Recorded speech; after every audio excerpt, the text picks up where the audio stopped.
Podcast, la série Les réseaux pédocriminels n'existent pas. Round 33, le réseau Isère. Enfant disparu et tué en Isère, des dossiers sabotés, point d'interrogation.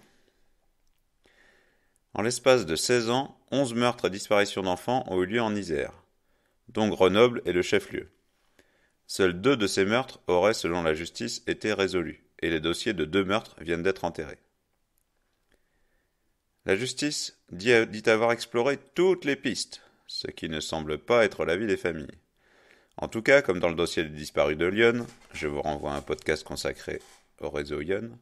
Comme dans l'affaire Allègre, je vous renvoie au podcast consacré à l'affaire Allègre à Toulouse. Et bien d'autres, on a pu constater quelques dysfonctionnements assez incroyables dans des affaires aussi graves. Entre 1980 et 1996, 11 enfants âgés de 5 à 13 ans ont été tués ou portés disparus dans ce département d'1,2 million d'habitants aujourd'hui. On est dans la région de Grenoble, pas loin de la Suisse et de l'Italie, tout près de Lyon. Pour situer le tableau, pendant cette période, de 83 à 95, le maire RPR, anciennement UMP Les Républicains, de Grenoble, était Alain Carignon, dont on se rappelle des démêlés avec la justice. En 86, Carignon et les députés entrent dans le gouvernement Chirac, et de 85 à 97, il est président du conseil général de l'Isère, donc conseil départemental. Grenoble, c'est aussi le secteur où a eu lieu une partie de l'affaire du Temple solaire, avec un des 3 suicides collectifs qui s'est produit dans le Vercors, et c'est là que l'affaire a été instruite, entre guillemets.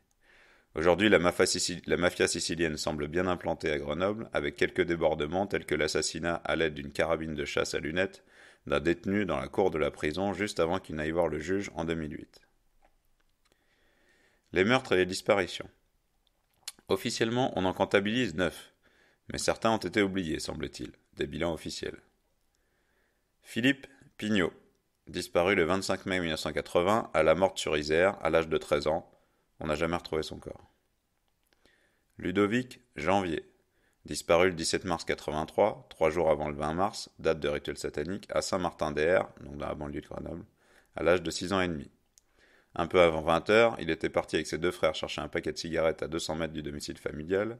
Il est enlevé devant plusieurs témoins par un homme avec un casque de moto sur la tête, en bleu de travail et portant des chaussures de sûreté.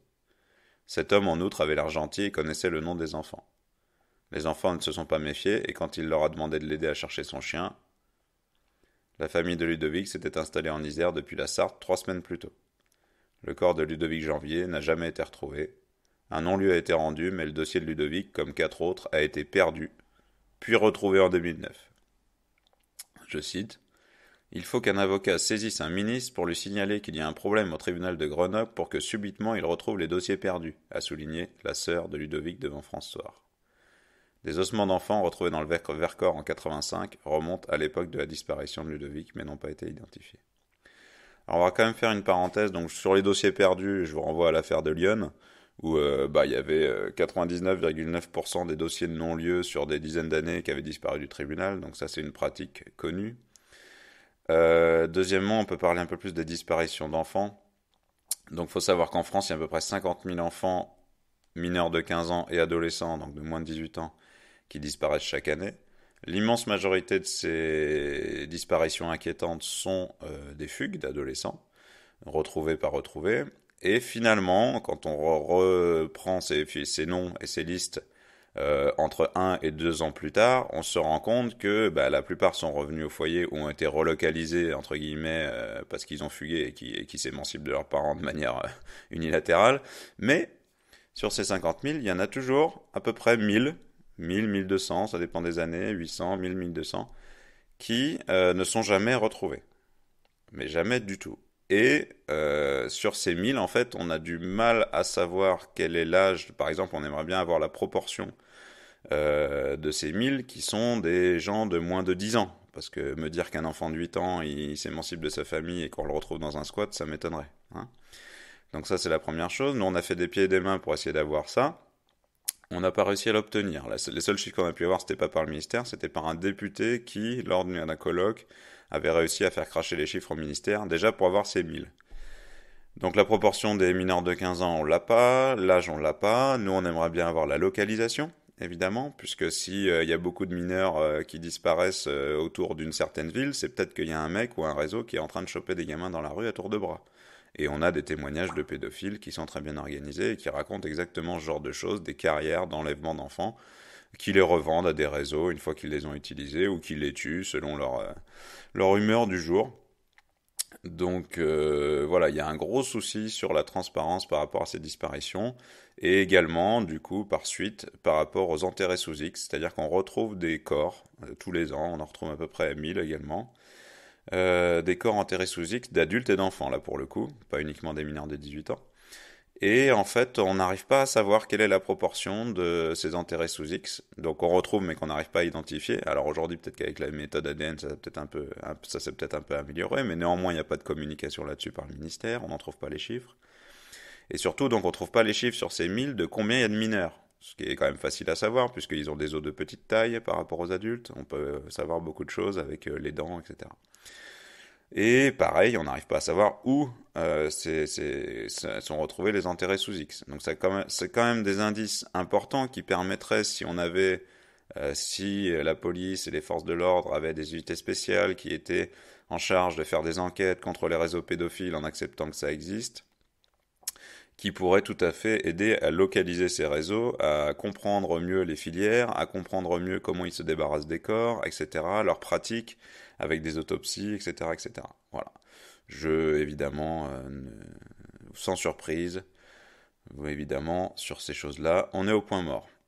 Voilà. Nous, on avait essayé au niveau départemental d'avoir des chiffres, et puis ça avait fini dans le tiroir, d'après la secrétaire, hein, dans le tiroir de la préfète, et puis il aurait fallu y aller pour montrer patte blanche, pour peut-être qu'on puisse avoir ces chiffres, alors que c'est des chiffres qui sont faits par les services publics et qui devraient être ouverts à tous. On va essayer de saisir la CADA, qui est une commission qui permet théoriquement de pouvoir accéder à des chiffres publics. Néanmoins, à partir du moment où en fait c'est des statistiques qui sont dans des fichiers et qu'il faut quand même avoir un travail pour les traiter et pour les extraire, c'est pas comme dire ah, cette commission d'enquête elle n'a pas été publiée, vous devez nous la donner. C'est pas juste un rapport qu'il faut sortir, c'est du travail qu'il faut faire. Et du coup, voilà, on a peu d'espoir là-dessus, mais on va essayer. Voilà, fin de la parenthèse. Grégory Dubrul est enlevé en bas de son domicile à Grenoble le 10 juillet 83, à l'âge de 7 ans. Il est retrouvé vivant le lendemain dans une décharge à Vorep, à 40 km de Grenoble environ. Je cite, « Il faisait jour tard, j'avais 7 ans, et comme tous les gamins, j'allais jouer dehors. Je me vois encore assis sur les marches au pied de l'immeuble, rue Adrien Ricard à Grenoble. Une voiture passe et s'arrête. Le conducteur est un homme, un Européen au teint mat. Il m'a demandé où mène la rue qui est en impasse, a-t-il expliqué aux Parisiens en 2008. » Fin de citation. Ensuite, la victime ne se rappelle plus de rien, à part s'être réveillé dans une décharge à Pommier-la-Placette, avec le crâne fracassé. Il a probablement été drogué et sans doute laissé pour mort. Donc là, on comprend mieux comment ça marche. Alors, petite parenthèse, à un moment donné, il faut quand même se remettre en question. Est-ce qu'en 2020, qui laisse encore traîner ces gamins dans la rue? Qui les laisse aller à l'école à pied? Qui ne réfléchit pas à quel moment il confie ces gamins ou pas? Et évidemment, les seuls qui font encore ça, c'est souvent des gens, entre guillemets, un peu cassos ou issus des classes populaires, qui n'ont pas, hélas, la conscience, qui vivent dans un monde de prédateurs. Et c'est toujours ces gens-là, du coup, qui vont être impactés. C'est les plus vulnérables. Donc voilà, soyons des parents vigilants, faisons passer le mot.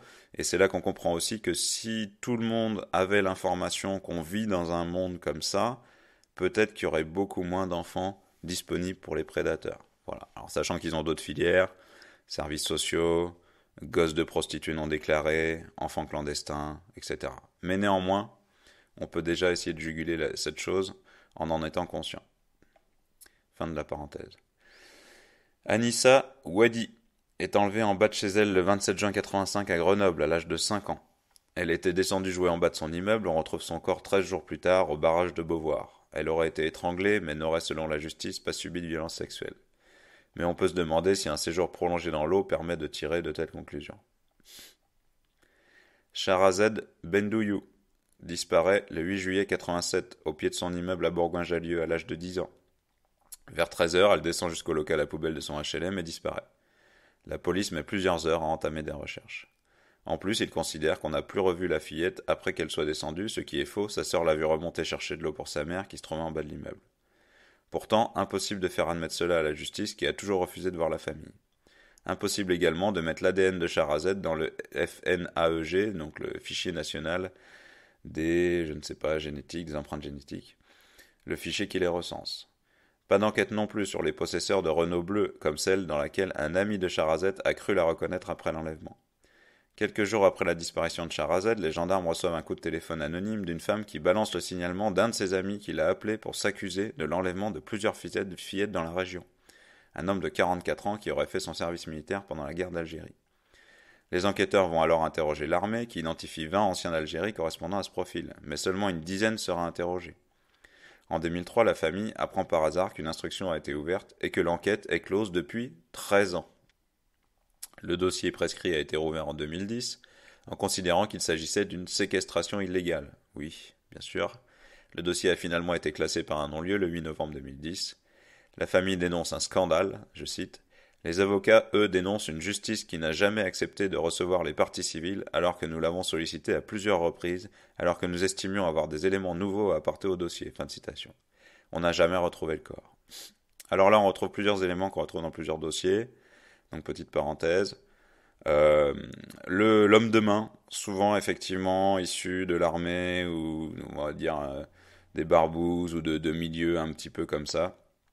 Voilà, donc typiquement des Dutroux, des Fourniret, voilà, des gens qui n'ont pas froid aux yeux. Fourniret, c'était aussi un ancien d'Algérie.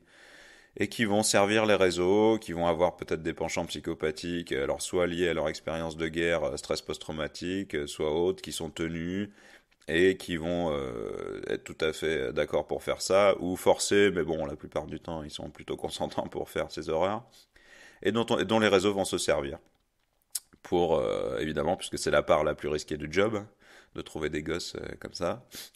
Et puis, le jour où s'il y a un problème avec le réseau, c'est des gens qu'on va balancer et on va dire ce sont des prédateurs isolés, évidemment. Alors que tout va à l'inverse.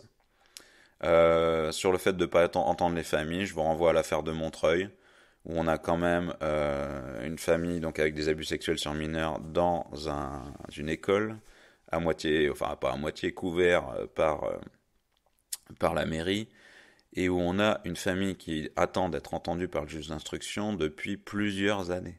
Hein, donc c'est quand même, quand vous n'avez pas affaire à la justice, vous dites, bon, ben c'est normal, on entend tout le monde, le juge, il va faire entendre tout le monde. Voilà, mais ben non, non, pas forcément, vous voyez. C'est quand même incroyable. Alors évidemment, hein, vous imaginez le magistrat notable et tout, et puis les personnes victimes, donc toujours là, par exemple, issues de milieux défavorisés, d'origine maghrébine, donc tous les a priori sympathiques qu'on peut lier à ça. Et puis dire, ah ouais, mais bon, c'est des pauvres gens, blablabla, ça sert à rien de les entendre. On se rappelle très bien de l'affaire Outreau, où là, ça s'est inversé. Hein. Dans l'affaire Outreau, c'était des pauvres gens et tout, mais là, on les a entendus, ils ont tout avoué. Et puis tout d'un coup, on a retourné l'affaire. Et c'était le juge qui était devenu un psychopathe, hein, et puis les cassos qui faisaient ça, là, on a dit, ah mais non, eux, c'est des gens gentils, ils sont acquittés, on leur a filé des centaines de milliers d'euros. Magnifico, je vous renvoie au podcast sur l'affaire Outreau. Allez, continuons. Nathalie Boyer disparaît le 3 août 88, date d'un rituel satanique près de son domicile à l'âge de 15 ans. Elle habite Villefontaine, commune de l'affaire Romain Farina, donc je vous renvoie près de Bourgoin-Jallieu. Elle était d'origine réunionnaise et paraissait plus jeune que son âge. Le lendemain, son corps est découvert par un cheminot sur un sentier près de la voie de chemin de fer à Saint-Quentin-Falavier. Elle aurait été égorgée. Fabrice Ladoux disparaît le 13 janvier 89, 4 jours avant une date de rituel satanique près de son domicile à Grenoble, à l'âge de 11 ans. Alors sur cette date de rituel satanique, il y a effectivement un calendrier satanique qui existe. Alors il faut savoir qu'il y a plusieurs versions, il faut savoir que les dates peuvent varier d'une année à l'autre en fonction du solstice, des équinoxes, de l'astrologie, etc. Vous y pensez bien que c'est des allumés. Et du coup, nous on avait fait un article quand même pour essayer de voir statistiquement si ça collait à peu près entre les fêtes satanistes et des pics éventuels, mois par mois, de viols sur mineurs ou d'abus sexuels sur mineurs. Bon, c'était un petit peu probant. Après, au terme significativité, au niveau statistique, à mon avis, ça passait pas les tests statistiques. Et puis en plus, bah, il aurait fallu avoir On a les statistiques que mois par mois, il aurait fallu les avoir de manière plus précise, et puis c'est pareil, entre le moment où il se passe quelque chose et le moment, le jour qui est consigné éventuellement dans le fichier de police, c'est le jour où la plainte est déposée et non pas le jour où l'enfant déclare avoir été abusé. C'est cette statistique qu'il faudra avoir de manière précise pour se rendre compte si effectivement il y a des pics de viols sur mineurs à certaines périodes, à certaines dates dans l'année. Voilà. Mais on n'a pas évidemment tout ça. Pareil en termes de localisation. Bon, bref. Allez, passons. Fabrice Ladoux disparaît le 13 janvier 89, près de son domicile à Grenoble, à l'âge de 11 ans. Son corps est retrouvé 3 jours plus tard à 20 km de Grenoble, au fond d'un ravin escarpé à Quai en Chartreuse. Une zone de montagne difficile d'accès sur le même versant que là où on retrouve Grégory Dubrulle. Il a été violé, violemment frappé à la tête et étranglé. En 2010, habitant de la région déjà condamné pour agression sexuelle sur des mineurs dans les années 80, un habitant de la région est fortement soupçonné du meurtre, mais l'ADN l'a innocenté. Alors déjà, on peut se rendre compte qu'effectivement, le mode opératoire est le même, l'endroit où l'enfant est laissé pour mort est le même, on a clairement affaire à soit un serial killer, soit un réseau. Rachid Bouzian disparaît le 3 août 90, au pied de son immeuble HLM à Échirolles à l'âge de 8 ans. Il est vu pour la dernière fois par son père vers 19h30 et à 20h on s'aperçoit de sa disparition. La police intervient 2 heures plus tard et des membres de sa famille retrouvent son corps le dimanche 5 août, roulé dans une couverture dans un garage collectif. Il a été violé avant d'être tué, mais on nous dit que le corps était en état de décomposition avancée et qu'il était impossible de dater la mort. Alors, moi je veux bien, mais enfin bon, disparaît le 3 août, on retrouve son corps le 5 août, ça fait 48 heures. Pas se foutre de la gueule du monde. La porte du garage collectif où l'enfant a été retrouvé était en panne depuis 2 jours, bloquée dans la position ouverte.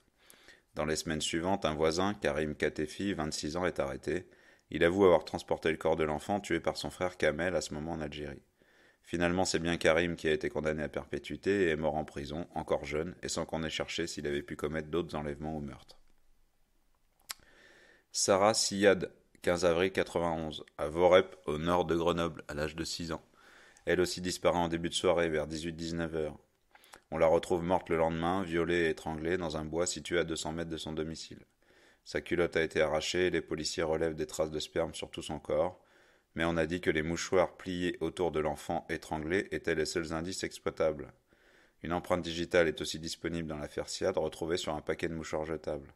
L'information judiciaire est close en 99, faute d'éléments probants, avant d'être rouverte en février 2006 suite à un rapprochement avec le cas de Saïda.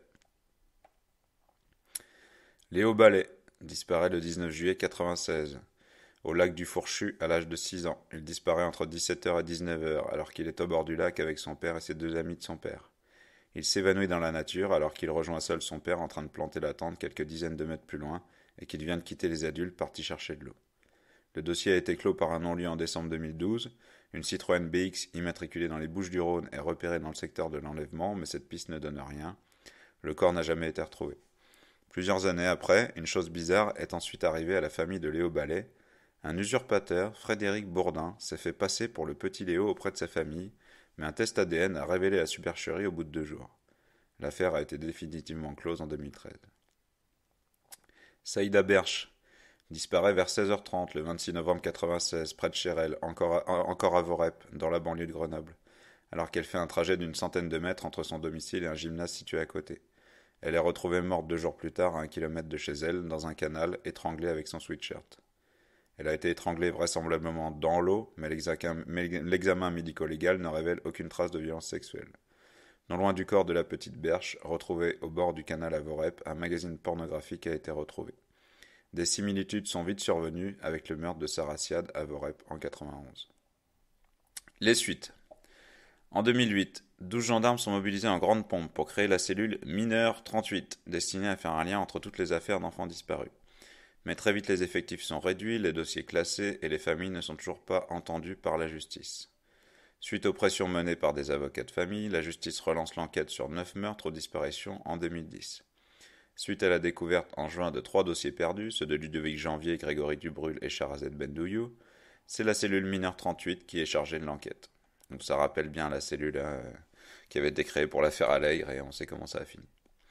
Le 21 juin 2010, 3 dossiers d'instruction égarés en raison d'un changement de numérotation lié à l'arrivée d'un nouveau juge d'instruction, ben oui bien sûr, avaient été retrouvés dans les archives du tribunal de grande instance de Grenoble.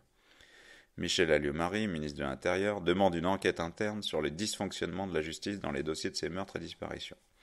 En effet, non seulement des dossiers avaient disparu, mais des corps ont carrément été détruits au lieu d'être rendus aux familles. Certains autres corps étaient non identifiés, comme les ossements d'enfants retrouvés dans une grotte du Vercors en 85. Malgré tout, les enquêteurs étaient certains qu'on n'avait pas affaire à un tueur en série et que les meurtres ne sont pas liés. Bah oui. Depuis 2013, un juge d'instruction relance 2 dossiers, ceux de Siad et Berche, en envoyant les traces ADN jusque-là inexploitables. Ces analyses mettent en cause un auteur déjà fiché pour usage de stupéfiants en 2008, 2005 et 2008. Âgé de 15 ans et demi au moment du premier meurtre, il avait été entendu comme témoin pour le second sans être inquiété. Proche des frères des victimes, il continue depuis à vivre dans le même quartier. Alors là, juste une parenthèse sur les médecins légistes quand même.